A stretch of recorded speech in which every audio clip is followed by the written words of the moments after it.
Shalom, shalom, shalom, Yasharahla. It's your brother NoKaPThreasury from Nations and Kings and Priests, NOKAP Cali section. All right, this is going to be a quick little class real quick on some history real quick, and we're going to bring out a few precepts, all right? I got to go into this plantation in a little bit, so I'm going to make this real quick, you know. All right, now, if you see this this image right here on front, this book is called The Black Indians, A Hidden Heritage by William Loren Katz. All right, it's an updated version of it, you know. So it has some more gems in it. All right, and this is the book that I'm actually reading right now. All right, it's a very good book. You know, I'm only 13 pages in. You know, the very first page I like, the very first few pages I like, is we see a so-called Black Indian or a Gadite sister with fringes on. You know, it's a beautiful book, man. It's a beautiful book, and I plan on doing more classes. You know, whatever gems I find, I plan on bringing these gems out as well. All right. So if you don't have this book already, go ahead and purchase this book. You can use this for edification purposes, all right, when you're trying to edify a Gadite brother, a Gadite sister, or a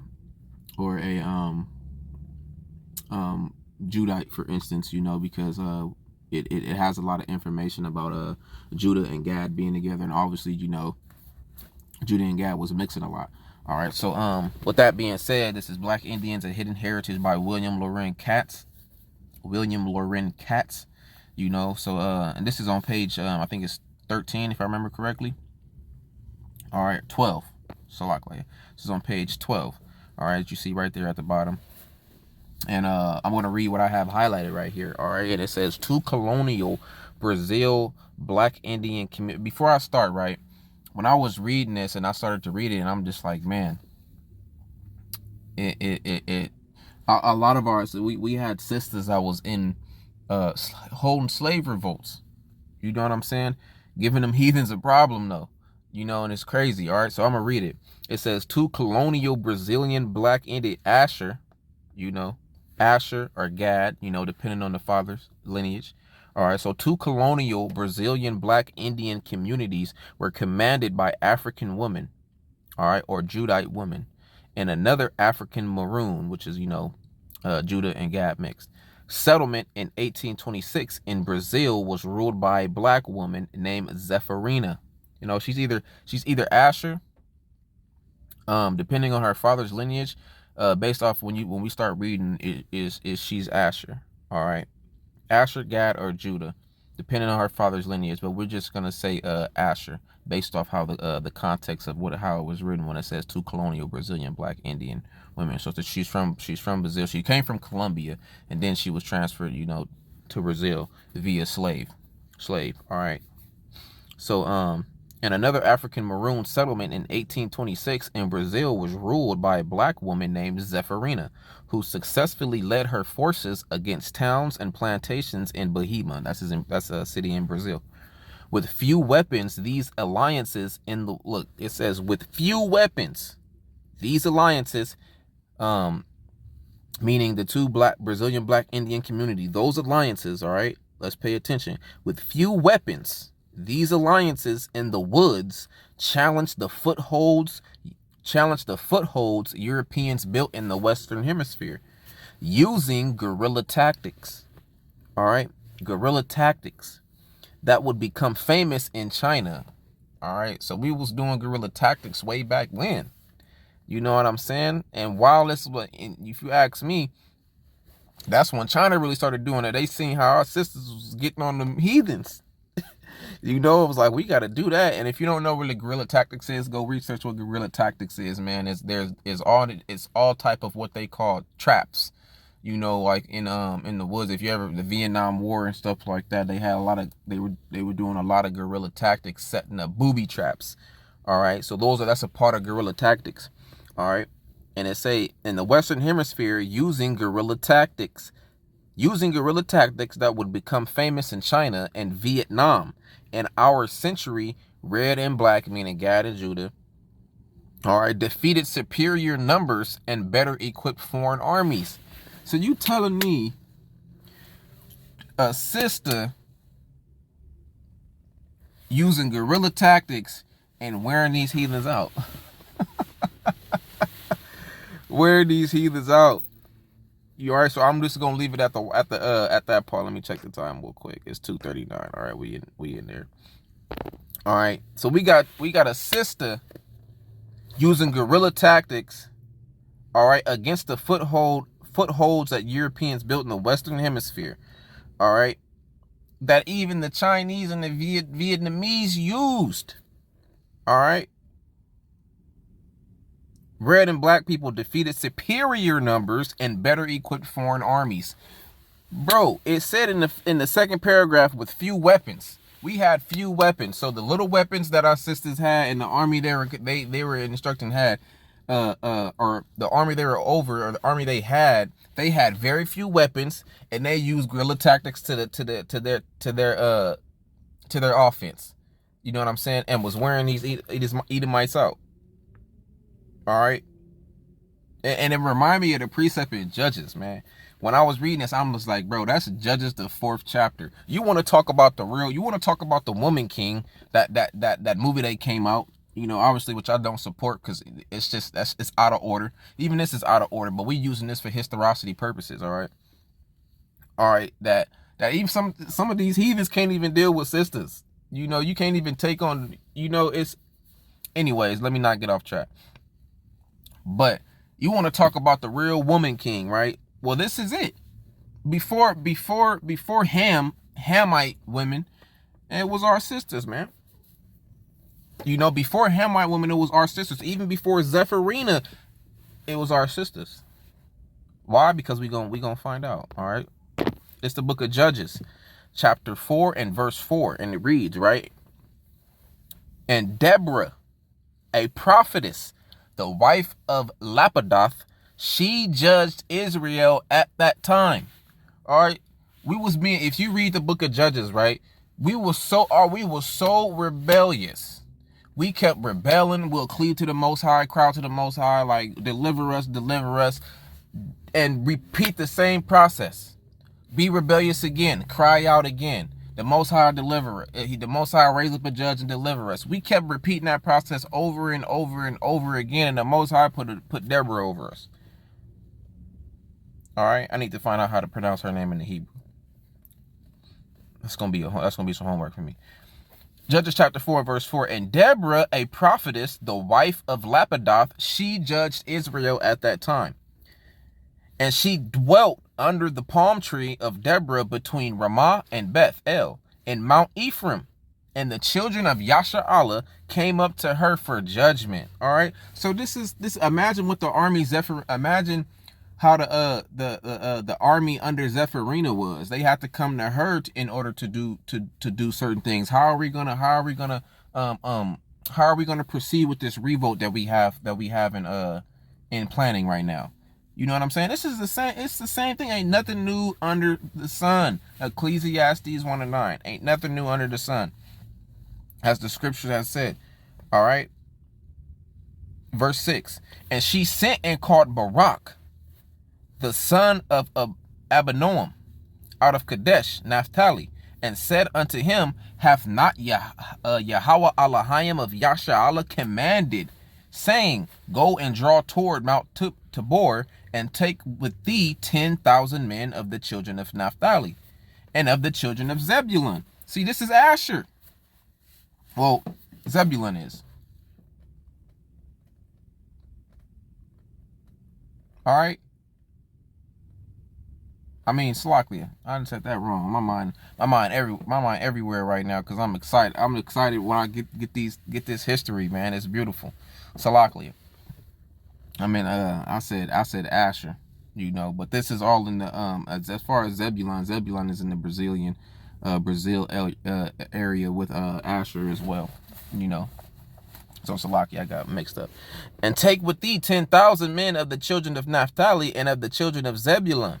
All right, and I will draw unto thee to the river Kishon, Sisera, the captain of Jabin's army, with his chariots and his multitude, and I will deliver him into thine hand. All right, that's what she's saying. That's what did not Yahweh say this? All right. Verse 8. And Barak said unto her, if thou wilt go with me, then I will go. But if thou will not go with me, then I will not go. Barak like, man, I'm not finna do nothing until you come, if you coming with me. You know what I'm saying? So before Zephyrina, this was Zephyrina. You talk about the real woman king. This is the real woman king. What do you mean? Or the woman queen. A woman queen. All right. Verse 9. And she said, I will surely go with thee, notwithstanding the journey that thou takest shall not be for thine honor, for Yahweh shall sell Sisera into the hand of a woman. You hear that? And Deborah arose and went with Barak to Kadesh. All right, and as you continue to read, you can go ahead and read the Judges, the 4th chapter on your own. I would start at verse chapter 1, you know, so you can get the entire context of what we get to before we get to Judges, the 4th chapter. All right. So with that being said, so this is when I was reading this is what this reminded me of. I'm just like, bro, that's Deborah. That's Deborah all over again. You know what I'm saying? You talking about the real woman king. Look this way. That is the real woman king. You got Deborah, and then you got Zephyrina. We probably had other sisters. You know what I'm saying? But this is just for historicity. I'm not saying, oh, we need more sisters. No, it's out of order. But when you looking at history and you see like, dang, man, the scriptures pop out. These scriptures do not fail. All right. Let's go to this document. I'm gonna put this in the description below, so y'all can go ahead and download this, you know, and go ahead and download this. I should be able to put this in the description below. But if not, you can. But if I don't have the time to put it in there, look, y'all could just go look up Zephyrina, and then you'll see a PDF type of version, and most likely it's gonna be this PDF right here. All right. And it reads, let's just go through this a little bit because I got 15 minutes slack later. All right, it say this was published on online in May 31st, 2017. You know, published and printed June the 1st, 2016. All right. And you can see where it says a version of this article originally appeared in the Dictionary of Caribbean and Afro-Latin American Biography. All right. Well, this is coming from a place, and if you look under here down by under page 1 of 2, it says printed from Oxford African American Studies Center. All right, at Oxford University Press. So this is coming from Oxford. All right. So let's read this a little bit. It says African slave, probably Angolan, and when you look up and you know you start to see that it's accurate. But I'm gonna be real quick and brief. All right, because I gotta head into this slavery. African slave, probably Angolan and daughter of a woman named Amelia, probably brought enslaved Brazil, according to the narrative of Maria Oliveira in 1988. Zephyrina lived in Bahia, Brazil, a northeast Brazilian port that served as colonial capital until 1763 and a site of transatlantic slave trading into the mid-19th century. All right. Israelite. In other words, she's an Israelite. She was one of the Mocambeiras, I would say, Mocambeiras, however you say that in Espanol, means runaways, of Quilombo do Uruba, or Urubu, a community inhabited by 50 other Mocambeiros and former slaves, most of them Nago, situated in Lagoa do Urubu, Cajazeiras, a neighborhood on the outskirts of Salvador. All right. In 1826, Zephyrina took part in what would be later known as the Revolta do Quilombo do Urubu, an uprising that sought to secure land and fight against the slave system. A sister doing this, she was tired. Sis was tired. She was like, hell no, I'm done with this. All right, so you see what happened when we break these when we don't follow the Most High and we break the covenant and we got these curses on us. We got women getting out in order to try to get up out the situation. Do you know what I'm saying? All right, so it says Yoho has argued that the uprising broke out after the Columbulas, the Maroons, had been found smuggling meat and flour to their hideout. Hey, that reminds me of another precept, but I cannot remember it off the top of my head right now. Salak, as they feared being denounced to local authorities. They was like, man, dang. They was worried about getting told on. That's all of our brothers and sisters have to deal with that to this day. As they feared being denounced to local authorities on the 16th of December, the Quilombolas preemptively took up arms against those who might accuse them, also attacking farmers who lived nearby in retaliation of their discovery. After that, the rebels headed toward Urubu in Cabula, another neighborhood in Salvador, where their revolt was marked by shouts of Muro Blanco y Viva Negro, meaning die white and live black. Call hallelujah. Call hallelujah. Based on official documentation provided by the authorities and the few sources available for research on rural communities in colonial Brazil, in their, look, this is facts. In their fight against repression, the Quilombolas killed 3 slave hunters and injured 3 others. They was tagging them. Those same survivors reinforced a picket line formed by 12 policemen from Salvador and 25, militiamen from the district of Parija. According to Pierre Verger, 1987, the armed forces believed that the Quilombolas were plotting a rebellion and attacked the area. Among many statements made by members of the punitive expedition that vanquished the revolt, a soldier claimed he had seen algumas pritas, some black women, among them one named Zephyrina. In the absence of much prior mention of women joining the Quilumbas or Mocambos, which is known about Zephyrina is impressionistic. She is mentioned as having fought back oppressors using the bow and arrow. You hear that? Is swift with the buckler, instilling in her companions the courage to resist those who wanted to put an end to Quilombo do Urubu. Zephyrina was later captured by an anti-Mukambo expedition and became the sole woman sentenced to hard labor in prison. Was later captured by an anti-Mukambo. That was either somebody of our own people or was somebody that was the ops. In the way I'm reading it, let me check this time. Dang. Hate this slavery, man.